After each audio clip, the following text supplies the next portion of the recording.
very happy to introduce a very special speaker. Dr. Nick Truby is here back. He's a former PhD student from our exercise physiology program. Graduated in 2015. We figured that out. We backtracked that. It seems like it's been a while, but 2015. So Nick did, see if I can recall here, undergrad and master's at the University of Dayton. Yep. Collegiate Golfer at the University of Dayton. So very inspirational for me, no doubt. Hoping it a little bit rubs off on me. But, and then again was here in the exercise physiology program. After graduating in 2015, he was a lecturer for us for a year. We were fortunate enough to have him in that role. And then went on to Baldwin-Wallace University for a couple of years and up in Ohio. And now back in Lexington. So it worked out really well. Dr. Clacy was able to get Nick on the docket here and schedule him and stuff. So, and he's going to be presenting some of his dissertation research on firefighters. So, yeah. So you're proof that some of my advisees can survive me. You can make it. You know, you can make it. So there is hope. So thanks so much, Nick, for coming back. Yeah. Well, thank you for having me back, Dr. Clacy. Thanks for asking me again. This is the most excitement I've had since. See, my almost 2-year-old went pee on the potty yesterday, so that was huge. That was big. Sticker? It's a big day. Sticker on the potty? Backhoe sticker. Oh man, these can't wait. It's like every 30 minutes now. So this is big fun for me. This is big fun. Well, this is part of my dissertation research that I did a couple years ago. I thought it was a cool project. The basis for this was we were trying to find something more objective in terms of objective measurements for cardiovascular disease risk.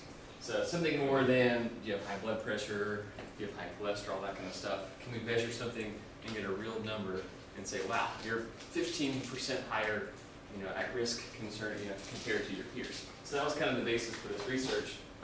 In that we were measuring arterial stiffness. So does anybody know anything about arterial stiffness? It's a fancy word. Do we have stiff arteries or compliant arteries? Or both? What do you think? Yeah, we have both. I kind of give my answer away. Sometimes I get excited and I give my answers away. But we do. We have both compliant and stiff arteries. So when you think about during systole, your heart contracts, right? It shoots a big bolus of blood out into the ascending aorta. Hopefully that section of the aorta is what? Compliant or stiff? Compliant, right? If it's stiff, it's like you taking a hammer to the wall and just going. What happens to the wall over time if it's really stiff? Yeah, it breaks down, right? So that's what we were kind of looking into in terms of, are your arteries stiff or compliant? What does that mean in terms of your risk for cardiovascular disease? So in the fire department, where do most firefighters die? What do you all think? Some of them do die after the fire, right? What's the cause? What do you think the biggest cause for death in the fire service is? Oh, wow, you're a smart person. When I give talks like this at other places, most people are like, oh, they're dying from roof collapsing or smoke inhalation, right? Because they watch too much TV. And they're like, oh, whatever. But most of it comes from cardiovascular disease. 50%, if not more, depending on where you're talking about, the professionals that volunteer. So, like we said, we're looking for more of an objective measure for cardiovascular disease risk. So 2 ways the heart really does not like stiff arteries. The first of which, if you have a stiff ascending aorta, it has to push harder to get the blood out into the periphery. Is that a good thing or a bad thing?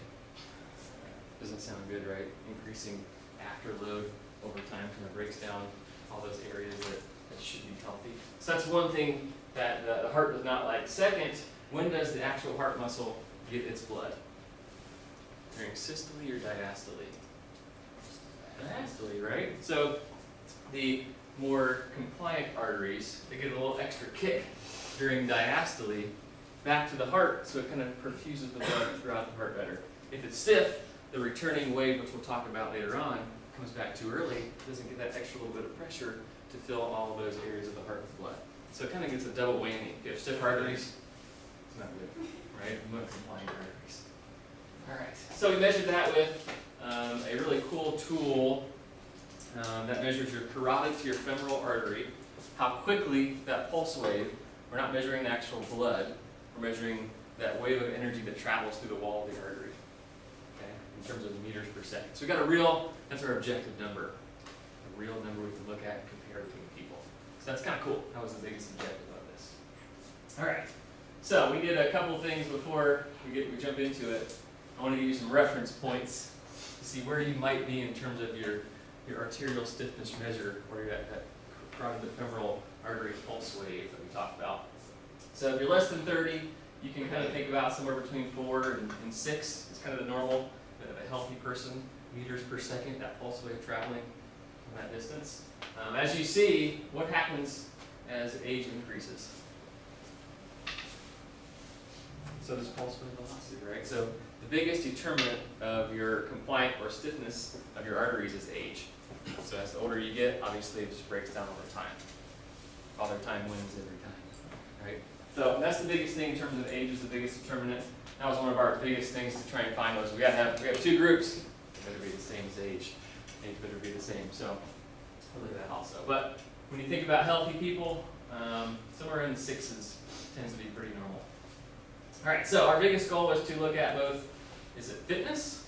If you're more fit, does that mean you're less at risk for cardiovascular disease? What do y'all think? In general? Yeah, right? So we looked at fitness, and we found in the literature that yes, there is a relationship, an inverse relationship between fitness and your pulse wave velocity or your arterial stiffness. So if you're more fit, what does that mean in terms of your stiffness? Less stiff, right? So less stiff meaning more compliant, right? Either way you want to think about that. So fitness is a determinant of that for sure. Sneaking in that age factor, even as you do get older, is there a way to kind of deter the effect of father time with fitness? And some research is saying yes. So if you continue to exercise as you age, you can maintain some of that compliance in your arteries, which is pretty cool, right? We also looked at in a disease population, so typically diabetes, metabolic diseases, those types of things tend to deteriorate the arteries also, right?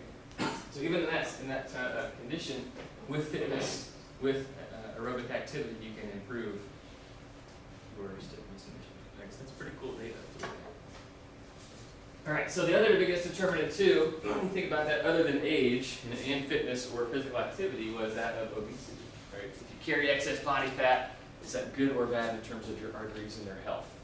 Just in general, what do y'all think? Probably bad, right? It's not very, these are easy questions. I should give you guys harder questions. So pretty similar data saying, yes, if you carry excess body fat, you do have stiffer arteries, right? Doesn't matter how old you are. This has been seen in 20-year-old people, it's been seen in 75-year-old people. Okay. So really similar. Most of that is due to 2 important proteins that our vascular wall contains, one of which is called elastin. So if you hear that term, what what brings to mind when you hear the term elastin? Elastic, right?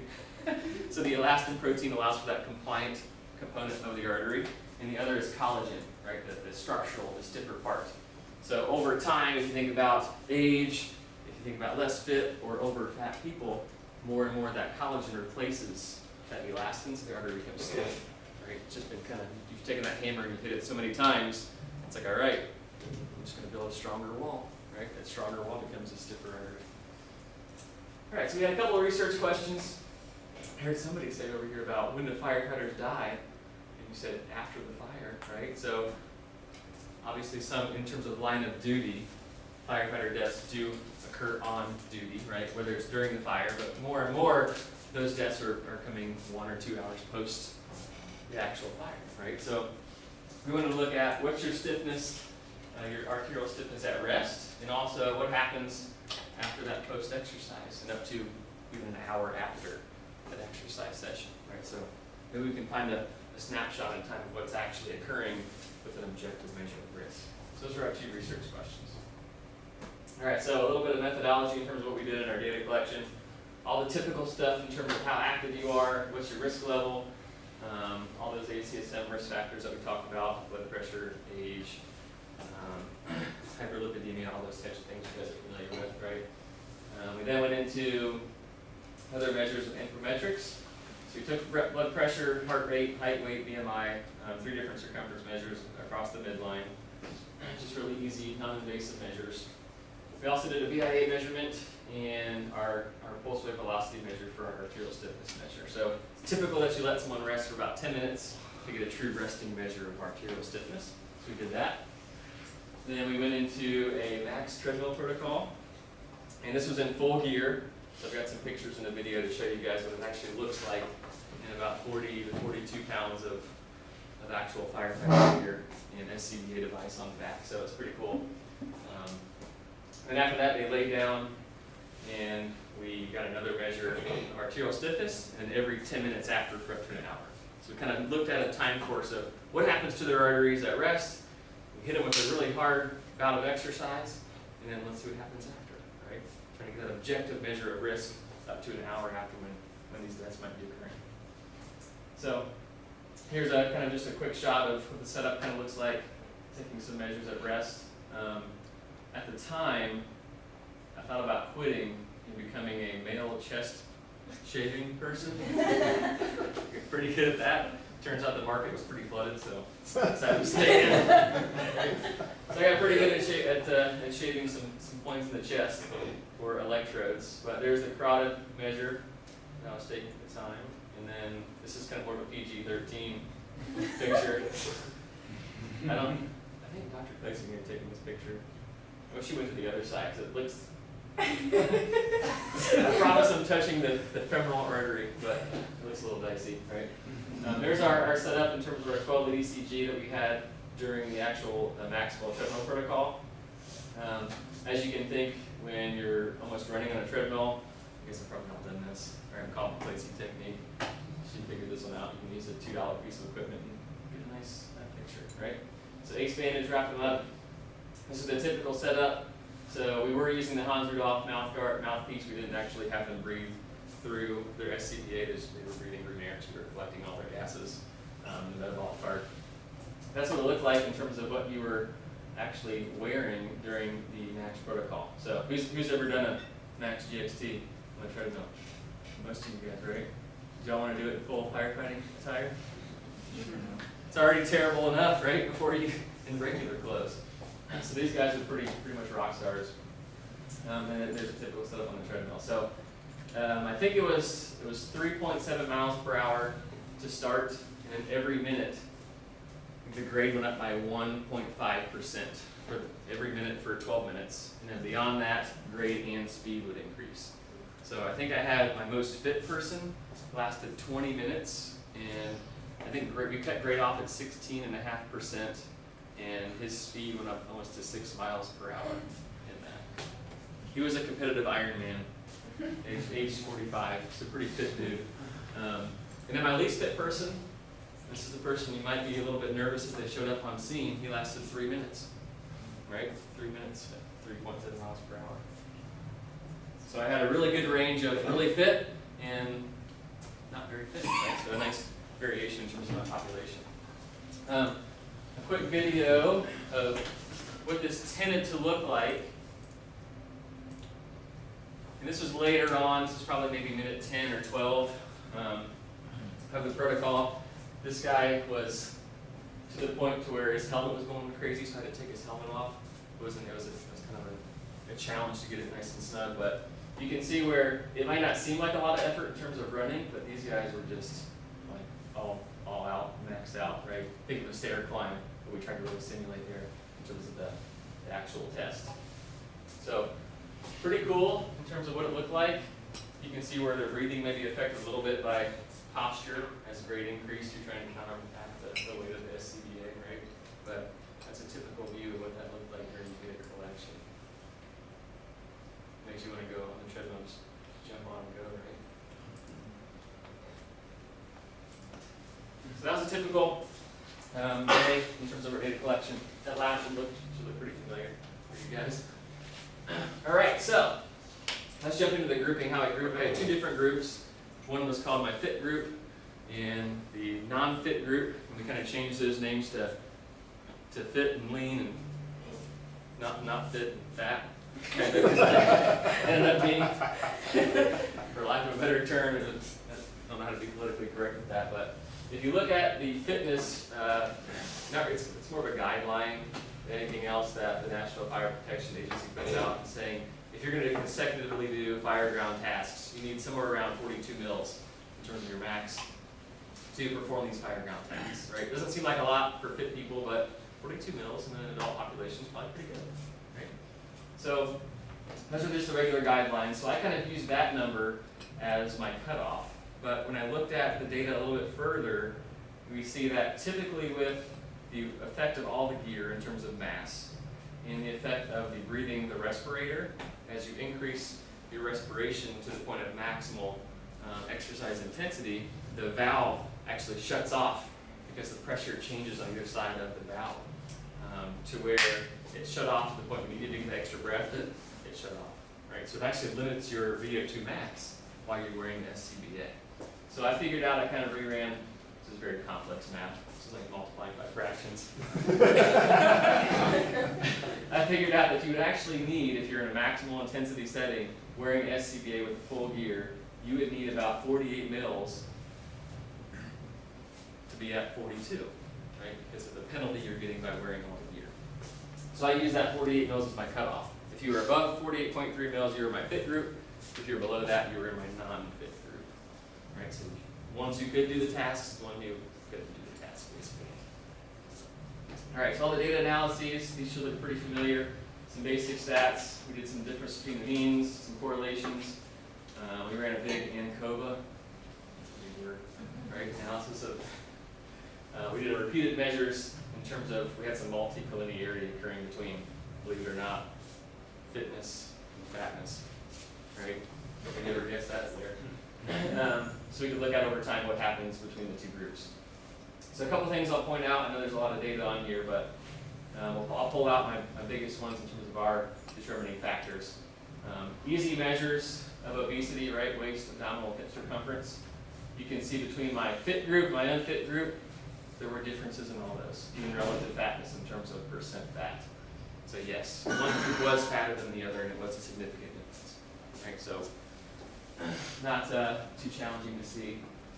The other two, kind of pulling these off, were our relative and our absolute fitness. Right, so one taking into account your body mass, the other one taking into account just how many you're actually breathing and utilizing exercise. So also a difference there too, right, between our two groups.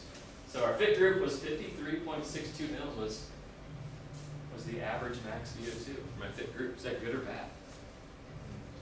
That's pretty good, right? So I think my age, about 35 years old. So if you look at your ACSM guidelines, 53 mils, I think that puts you in like this 75th-ish percentile, maybe. You'd have to look at the new handbook to change some stuff in there. Then my unfit group, 40 mils is the average. Right? So those guys are even under the cutoff for what the National Fire Protection Agency said is what you need. So pretty big disparity in terms of the fitness between the two groups and their fatness measures. So that's the biggest difference between the two. So here's our time course. Here's our stiffness measure in terms of your pulse wave velocity, right? So there's that objective number measure we were talking about. Our fit group was leaner fit or fatter unfit. Two groups. So the leaner group was the dark. The fatter unfit group was the gray. And you can see at rest, post GXT, I got pretty good at stripping guys down after a treadmill test. We just take all their clothes off as fast as they could, lay them down, hopefully they didn't pass out, right, and then make that measure again. So I think it was about 5.5 minutes from once they turn the treadmill off to where I can get them totally undressed and laid back down. That's my post time. And then every 10 minutes up to an hour, we measured that. So if we look at the difference between the two, what's like the biggest standing out when you just look at that picture? What comes to mind? Who had a higher pulse wave? People, right? All the way through, right? Didn't matter if they were at rest or if they were post-exercise. Okay, so that's pretty cool. We then looked at, well, is that occurring in terms of, is that significant? It was. There's a large enough difference between the two groups to be statistically significant. Something that we found that was interesting was that over time, between rest and all the way through, within groups, there was no difference, right? So your measure at rest to post-exercise, no different, right? And that was for both groups. So in our case, we thought time might have an effect because we see some of these firefighters having these issues 1 or 2 hours post-call. we might find a difference in their stiffness measure post-call, right, post-exercise. We didn't find that, so that was kind of disappointing in terms of what I was looking for, but we found some really cool data overall in terms of our two groups. So over time, no difference, but difference in terms of each, between groups at each time point. And that difference was just over 1 meter per second in terms of the velocity of that pulse wave. So I've got a pretty cool chart that shows the significance of that. All right, so our biggest finding was in terms of the confounding fed relative body fatness, right? Because fatness and fitness, there's definitely some multi-collinearity going on there. There was no main effect for your fitness concerning the arterial stiffness measure. So all of the difference in that chart I just showed you between our fit and non-fit groups didn't really come from fitness, so to speak. It came more so because the one group had much more body fat compared to the other group. So fatness was the biggest determinant over how stiff your arteries were. I don't 100% believe that because I've seen some data, because I think fitness does have an effect on that as well, but based on these data, it's saying more fat than fit. It's showing the difference between the two. So the biggest point that I found was, there's our 1.004 meters per second. It's about 15% lower at every time point compared to the fit group and the non-fit group. Right? So pretty considerable difference in terms of their stiffness between those groups. Both the same age, right? 38, I think, years old was the average for my non-fit group, and about 35 for my fit group, and there was no difference in age there.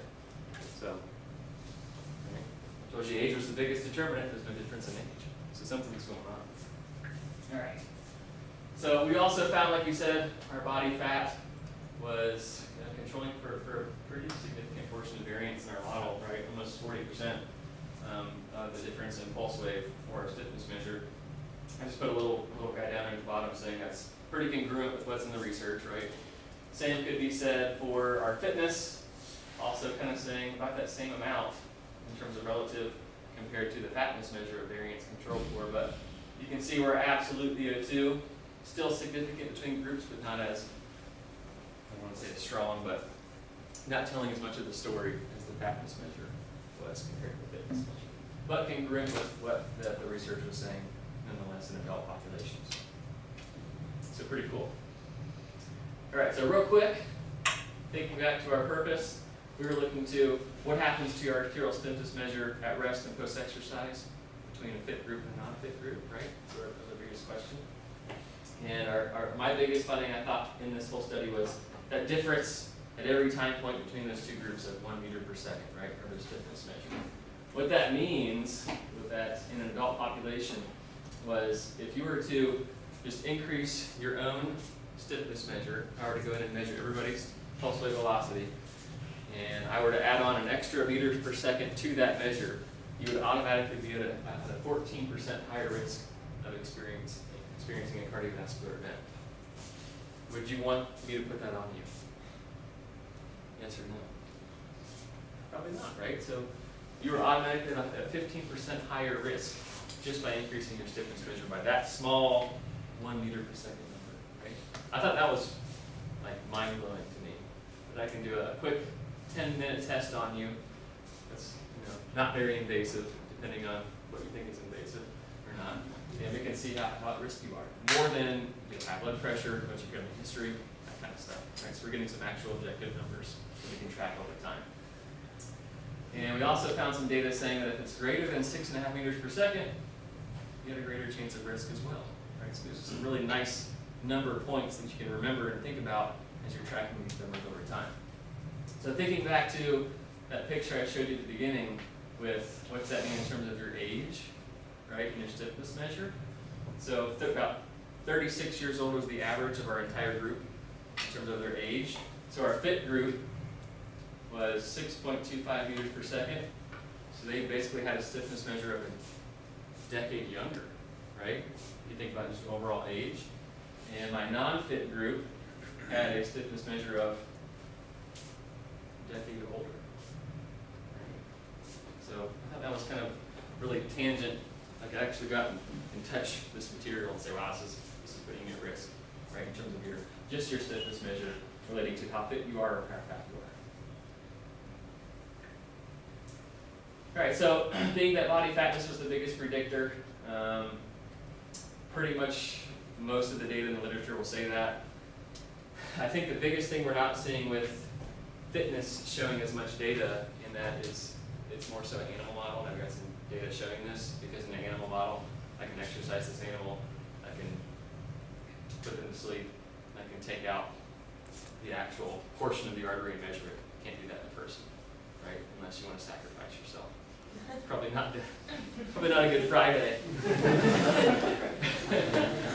So most of the data is showing, take a long nap.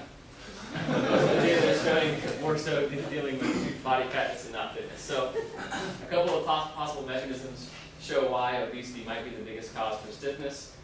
None of my subjects had or reported based on their data, because they're getting physicals every 12 months.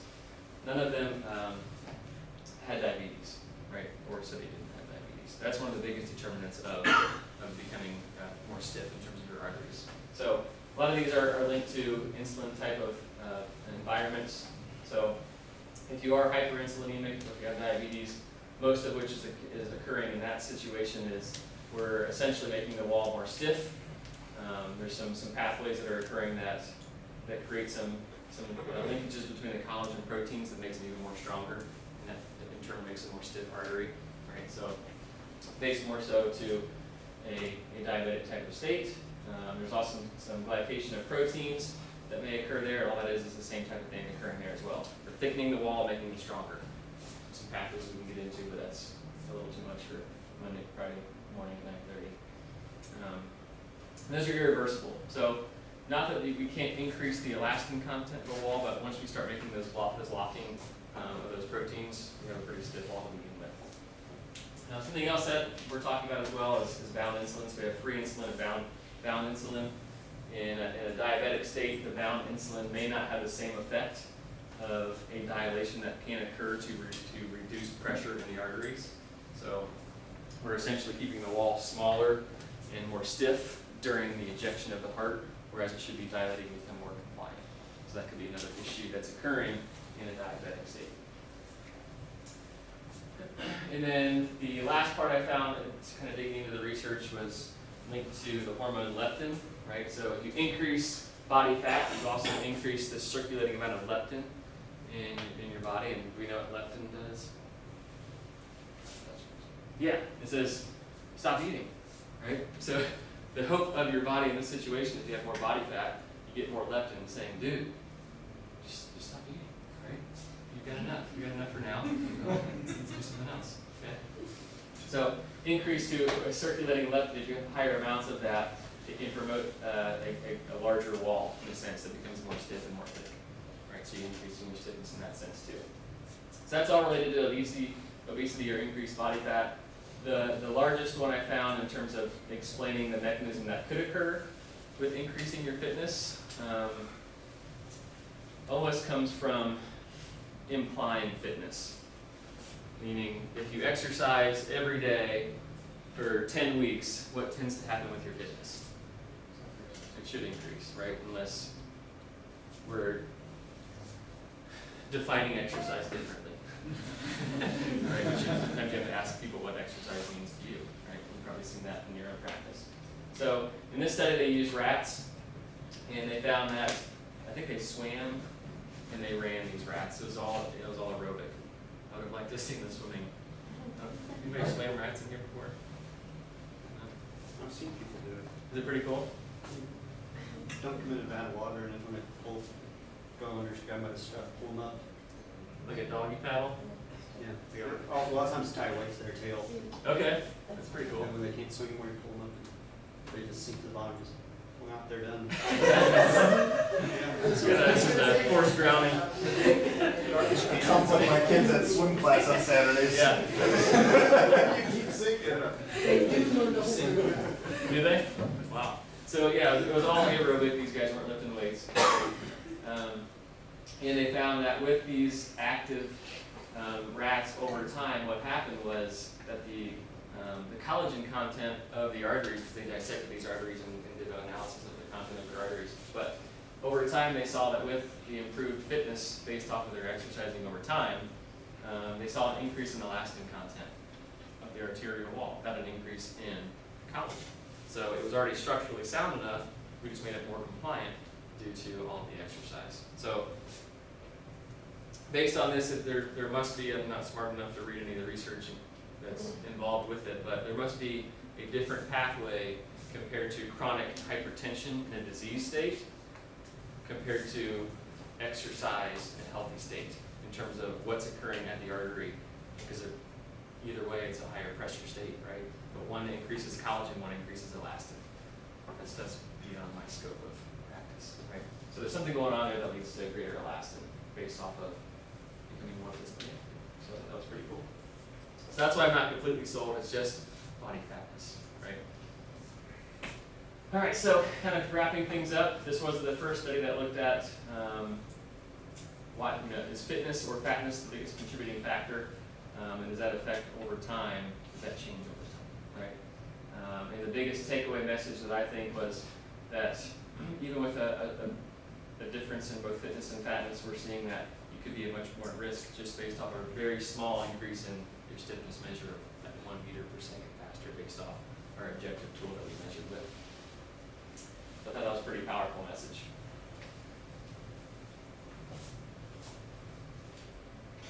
What do we think? Did you see differences in like blood pressure post? I mean, I know you have other data on there that you maybe didn't show, but Yeah, we've got do it. you remember what happened with the blood pressure? At rest, there was a difference in both systolic and diastolic blood pressure. And I think the fit group was, the average of systolic was 118 and the unfit was 125. So there was a slight difference, but you know, if you were to go to your physician, you'd probably find in terms of that number. Diastolic, there was a difference also, it was 72 millimeters and 80 millimeters for fit and unfit. So not like crazy, you know. No. Do you Hypertensive remember state. what happened? I'm trying to. There was no remember difference, that. but no difference post-different Yeah. in terms of their blood pressure. Yeah. It was the same, statistically the same. You remember wasn't it elevated? Was it elevated compared to post-exercise compared to rest? I don't remember. I'm trying to remember what happened. Sometimes you see a hypotension, you know, a little bit of an acute. Right, it was that can directly post, both groups were elevated, their systolic was elevated, so a typical normal thing you'd expect. I don't remember it being that hypotensive, kind of overcorrective state, yeah. But there was no difference between groups post-exercise and blood pressure, yeah. So that was even better for us, because blood pressure tends to be somewhat of a factor of total stiffness. Yeah. So, quick question. So, I'm trying to figure out how I want to word this. So, your unfit group had about, on average, 4 years more experience as firefighters than the fit group did. And that was significant. That was statistically significant. The unfit group was also, it was trending towards statistical significance of them being a little older as well. Is there any, do you have any insight as to, you know, how experience level and potentially age kind of tie in to their activity levels? Because you measured the IPAC, you obtained the IPAC score, right? So are these more experienced and potentially a little older firefighters? Maybe they are doing similar activities or similar fitness activities as the less experienced, younger, fit firefighters, but maybe they need to do a little bit more, and that could potentially relate into these measures of arterial stiffness. Like, they're just getting older, right? So, or is it the other way around? Now they're more experienced and they're like, I know what I'm doing. Yeah. Right? So I don't know if you have any kind of thoughts about that and how that relates to your measurements. Right, that's a great question, because it depends on where you are in terms of the fire community. Some houses are like mega fit, that's all they want to do is eat well and exercise. Other ones have kind of an older regime where, like you said, well, I'm already here, I've done it for 20 years. I know what I'm doing, why do I need to be more fit than I am now, right? I can school you all day long, right? So that happens too. The biggest thing that I think about with the trending of the age group, where it was kind of trending to be older, they're both still categorized in that same decade to where we've compared them anyway, right? So the age wasn't that big of a difference. But I don't think I have a great answer for your question, because I think there's a lot of variability depending on where you are in terms of what part of town or which state you're practicing in. But that's a great question, yeah. I don't think I answered that at all, but No, I mean, Was their IPAC? Do you remember their IPAC? the IPAC was a data? disaster. Yeah, it didn't work out very well. That's not tough measure though, Yeah. because it gives you like their moderate activity level and then like these other skills. So it's not really a good indicator, in my opinion, Right. of physical activity because it breaks things down some weird way, right? What do you define as moderate activity? Exactly. So that's a difficult part about the IPAC. Right. And that's the way I kind of brought up before. How do you describe or define exercise? Yeah. It was because some of my more unfit guys would say that they, I think, overestimated what they did in terms of their exercise. And I think that's where I found a lot of different. No, it was just kind of all over the place. The data to that. Well, is artificial fitness even related to physical activity? I remember Adam Brona's dissertation, he had step counts, and there was virtually no association between the amount of physical activity someone does and their arterial stiffness. So I don't even know if the IPAC is Yeah. I think the Just fitness measure. might absolutely be related, but I don't know that the physical activity itself. Right. It just may not be definitive enough in terms of intensity. And I don't know if other people published on that or not. Not that You I've would know seen. that better than I would. Yeah. That's where I still kind of think fitness is more of a predictor than what we're seeing in this research. But So, did you have enough subjects to actually tease out the fitness versus the fatness? Could you run some regression analyses and actually control for fatness and see how much the aerobic capacity is playing into that?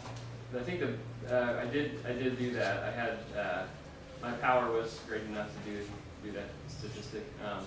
What I saw when I did relative fitness, it was just so much multiplicity between that and fatness measure, and you couldn't carry anything from it. When I did the absolute fitness, that's where we saw it was a significant predictor in terms of your stiffness measure, but it was not telling as much of the story as fatness measure. If that makes sense. Yeah, I think fatness loaded first in the regression models. Yeah, it was like point, yeah, Way 0.6, behind. 0.58, whereas the absolute fitness was 0.9, or 0.09 in terms of your big R. Something there though. Any other questions?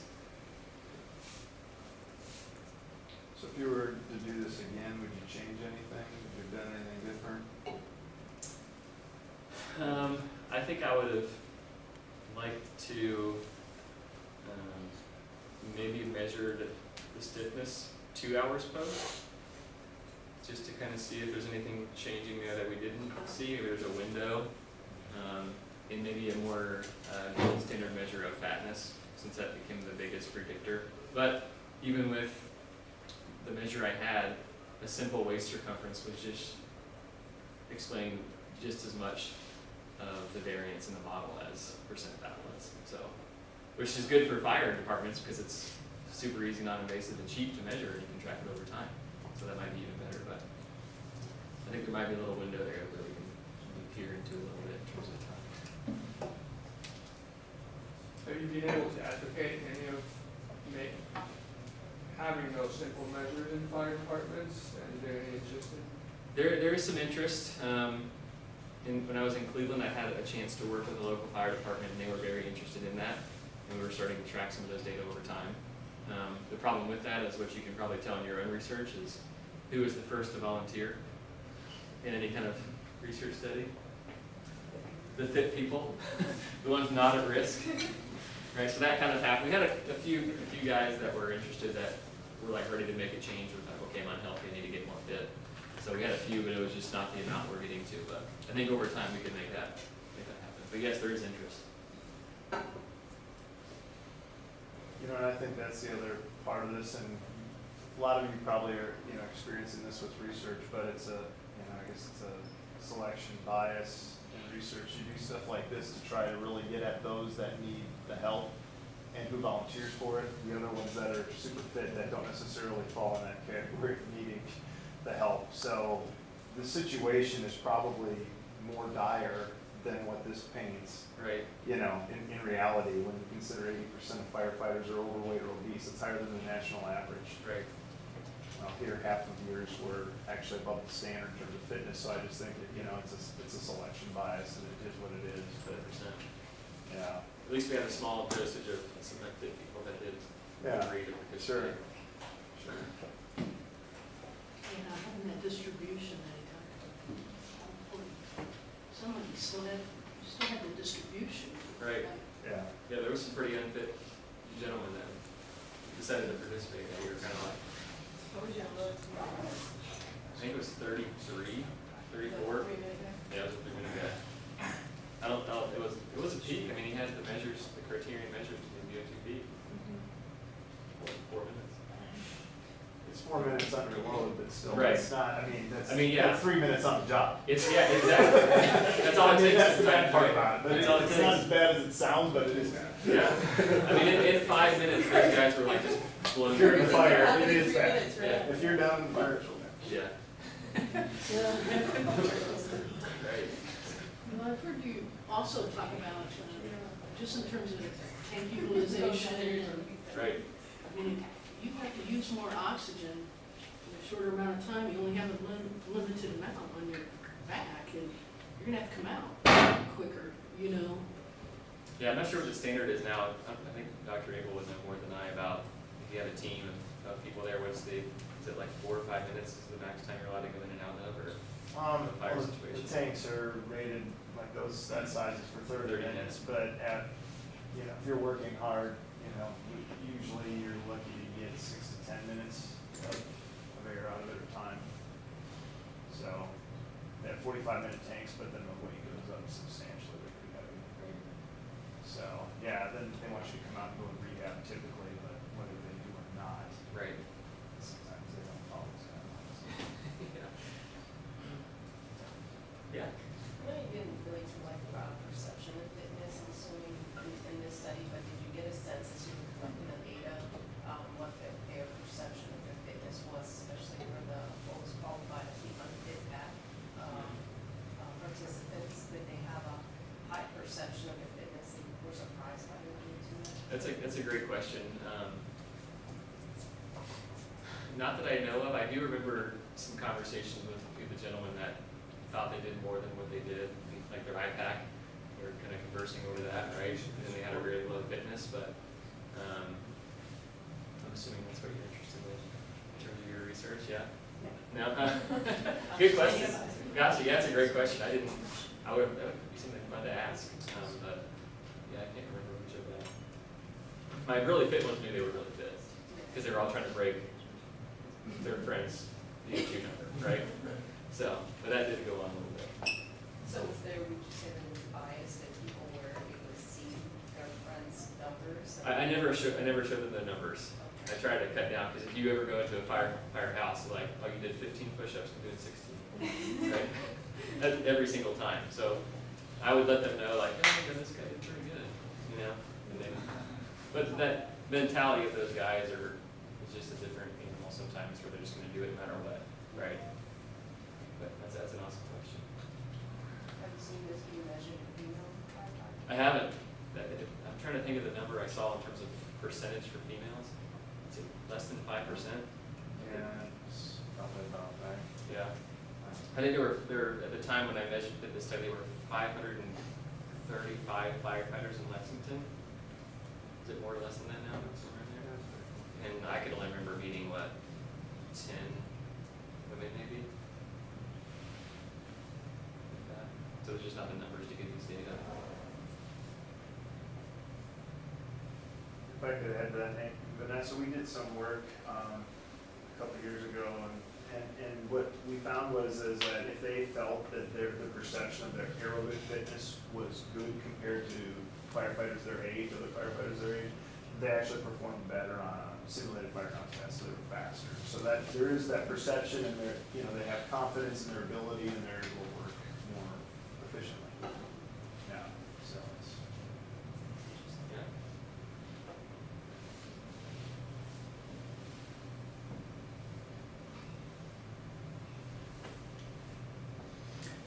I'd just like to point out something that you notice a different hat. Yeah, you like that? That's the chief, right? This was the major. The chief of the Lexington Fire was the very first subject. Says a lot about leadership, and also, may really help you get some of your unfit. Oh, for sure. Said the chief was very encouraging, and in fact, allowed them to come on duty. Yeah, they took a squad, they took It took a buggy off duty. Right, and they had 3 guys come each time, and they would just kind of hang out and smoke cigarettes and wait while they each had their 3-hour data collection. So they'd be off for 9 hours. That truck. It was pretty cool. I was very lucky to have that support. We now have a different fire chief, the first female fire chief in Lexington history, Kristen Chilton, Chief Chilton. So she's also a big advocate of fitness and some of the research that we're doing. So we've been very fortunate to have advocates and stuff. She was a health and wellness training officer, kind of maybe back when you were here a little bit. Yeah, And Kristen was here, his thesis, Yeah. so maybe it was before that, I guess. But yeah, so now she's worked her way up, so we've been very fortunate to have, I think it was Keith Jackson when you were Yeah. here, Yeah. former really military guy, Yeah. so, Like a former Green Beret or something like that. It's pretty intense. so. Problem with chiefs is they only have about a 2 or 3 year half-life, and then they can go off and collect pension at that level, so Yeah. they don't stick around, you know. But we've been good ones, so. Thank you guys. Great questions.